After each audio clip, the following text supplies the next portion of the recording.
சக்தி சமையலில் இப்போ நம்ம செய்ய போகிறது ஒரு கேசரி தான். இது எப்படி செய்யலான்னு பார்க்கலாம் வாங்க. ஒரு பாத்திரத்தில் ஒரு 2 லிட்டர் அளவு இதை தண்ணி வச்சுருக்கேன். இது அரை கிலோவுக்கு நான் செய்ய போகிறேன். ஒரு கோயில் பிரசாதம். இப்போ வந்து நல்லா கொதிச்சிடுச்சு. அந்த கொதித்த உடனே கலர் சேர்த்துங்க.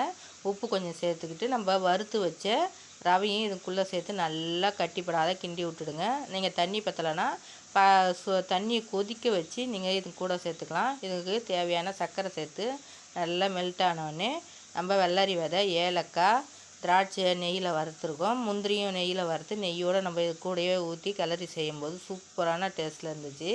இது வந்து நம்ம கொலுவுக்காக செய்கிறோம். சூப்பரான டேஸ்ட்டில் செம்மையாக இருந்துச்சு. நீங்கள் ஒரு ட்ரை பண்ணி பாருங்கள். சாமிக்கு செஞ்சாலே அது ஒரு பிரசாதம் டேஸ்ட்டு தான்.